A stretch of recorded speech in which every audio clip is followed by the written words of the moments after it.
Hi, it's me, Mario Ritchie, and I'm back again, this time to talk about the structure and function of the most important cell in the nervous system, the neuron. The nervous system actually has two different types of cells, neurons and neuroglia, or supporting cells.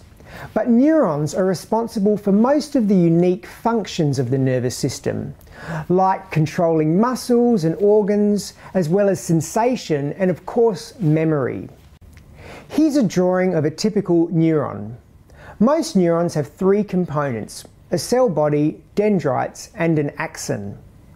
Let's look first at the cell body. The cell body contains a single nucleus surrounded by a cytoplasm containing many organelles, such as mitochondria and a Golgi apparatus. The cell body also contains a huge number of free ribosomes and rough endoplasmic reticulum, which synthesize proteins that maintain and replace cellular components, as well as neurotransmitters that allow neurons to communicate with one another. There are in fact so many free ribosomes and rough endoplasmic reticulum that they cluster together in the cell body to form special structures which we call Nissl bodies. Nissl bodies are only ever found in neurons. Many neurons also contain a yellow-brown granule called lipofuscin. Lipofuscin is what's left when lysosomes digest worn-out organelles. Basically, lipofuscin can be thought of as the trash can in a neuron because it stores rubbish that can't be recycled. Fortunately, lipofuscin doesn't really seem to harm the neuron.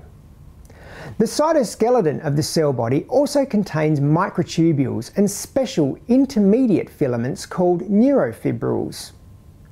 Microtubules help to move material between the cell body and the axon, and neurofibrils give the cell body its shape and support.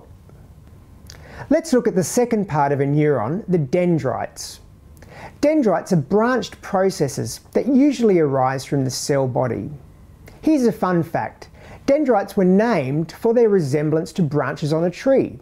In Greek, the word dendrite actually means tree branch. The main function of dendrites is to receive signals from other neurons. Dendrites pass these signals onto the cell body. Finally, let's examine the axon. A neuron only has one axon, but its length varies from 1 micron, which is very small, to more than 1 meter in length, which is the case for neurons that start in your spinal cord and, say, end at your toes. The axon is a cylindrical process which arises from a cone-shaped portion of the cell body, which we call the axon hillock. The segment of the axon closest to the cell body is called the initial segment.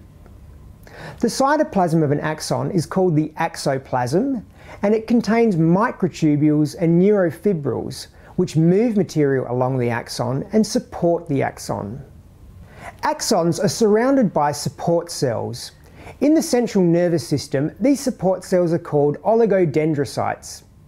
In the peripheral nervous system, these support cells are called Schwann cells. The function of these support cells is to protect the axon. In addition, the support cells can wrap many times around the axon to form a myelin sheath. The function of a myelin sheath is to electrically insulate the axon, which greatly increases the speed at which electrical signals travel down the axon.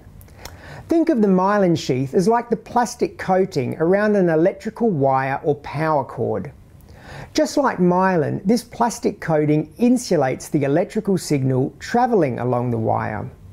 Now that I've explained the basic structural features of a neuron, I should point out that not all neurons look the same. There are in fact 3 different types of neurons in the body. The neuron that you've just been examining is called a multipolar neuron. Multipolar neurons have one axon and many dendrites. They are the most common type of neuron and include most of the neurons in the brain and spinal cord. Then there are bipolar neurons. Bipolar neurons have one axon and one dendrite. Bipolar neurons are located in sensory organs, like in the retina of the eye and in the nasal cavity. Finally, there are unipolar neurons. Unipolar neurons have one process only that leads away from the cell body. This process divides into two branches, and one of these branches gives rise to dendrites. Most sensory neurons in the body, for example the neurons that detect pain, pressure and temperature, are unipolar neurons. I hope this video has helped you understand the structure and function of the neuron, the most important cell in the nervous system. Test your knowledge on the neuron by completing the relevant quiz.